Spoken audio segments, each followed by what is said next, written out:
Trajan's Tower, or more correctly Trajan's Column, is located in the square of the same name in Rome, Italy. This forum is one of the grandest complexes in ancient Rome, located in the center of the city, near the Via del Corso. The column is right in the center of the forum and is one of the most emblematic monuments of ancient Rome. Trajan's Column was built in 113 AD to commemorate the victory of Emperor Trajan over the Dacians and is decorated with reliefs that tell the story of that military campaign. Although it is sometimes called a tower, it is actually a marble column measuring about 30 meters high, located in a space that also houses Trajan's markets, a complex of buildings that functioned as a shopping center in ancient Rome. Today, the column remains one of the main tourist and historical attractions of Rome. Trajan's Column is approximately 30 meters high, with a base of 3.7 meters, and is constructed entirely of white marble. At its base, the column is adorned with a rectangular pedestal on which the column itself stands. Originally, the top of the column was crowned by a statue of Trajan in a triumphant attitude, but in the 16th century it was replaced by a statue of St. Peter. The most fascinating feature of Trajan's Column is its continuous relief, which runs along its entire axis and shows in detail the scenes of the war against the Dacians. The relief is not divided by panels or segments. Instead, scenes flow continuously along the column, giving the impression of a spiral narrative. This technique allows observers to follow the history of the war from beginning to end. The relief is made up of a total of 155 scenes that represent everything from the preparation of the Roman troops to the battles, sieges, and the surrender of the Dacians. Details include the daily lives of soldiers, the military strategies of the Roman legions, and the sacrifices and victories of Trajan.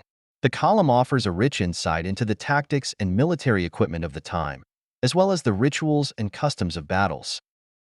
Although not an architectural or structural feature, one of the interesting aspects of the column is its function as a visual document. The reliefs on the column not only serve to commemorate Trajan's victory, but were also intended as a kind of illustrated history of the Dacian Wars, accessible even to those who could not read.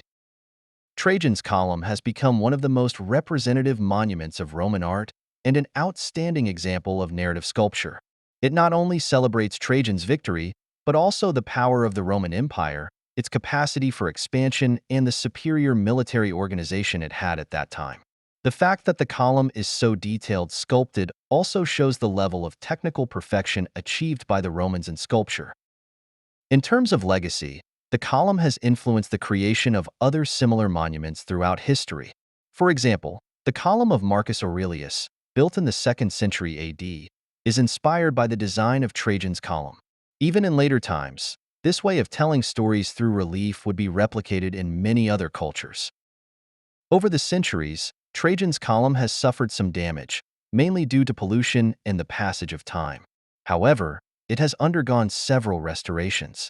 The original white marble has lost some of its luster due to exposure to the elements, but the reliefs remain a visual marvel. The column is located in the square of the same name, in the historic center of Rome, near other important Roman monuments such as the Colosseum and the Roman Forum. This forum in Trajan Square was built by Trajan to be a center of trade and culture, and the column occupies a prominent place in the square. Today, Trajan's Column is an important tourist attraction and is preserved as a World Cultural Heritage Site. Also located in Trajan's Forum are Trajan's Markets, a complex of buildings that served as a shopping center in ancient Rome, making the area even richer in history. Trajan's Column is one of the best representations of Roman sculpture. Through it, the Romans achieved something unique: a complete and detailed visual narrative of a military campaign. His influence can be seen in Western art for centuries, and his style would be taken as a model for many other monuments and commemorative reliefs. Additionally, the column served as inspiration for later commemorative columns in other parts of the world. Trajan's Column is not only a monument to a military victory, but a masterpiece of Roman sculpture that continues to captivate visitors with its detailed visual account of the Dacian War. Its importance lies both in its historical value and in its artistic impact, consolidating itself as one of the main emblems of imperial Rome. Today, it remains a vital reference point for understanding the greatness of the Roman Empire and its enduring legacy.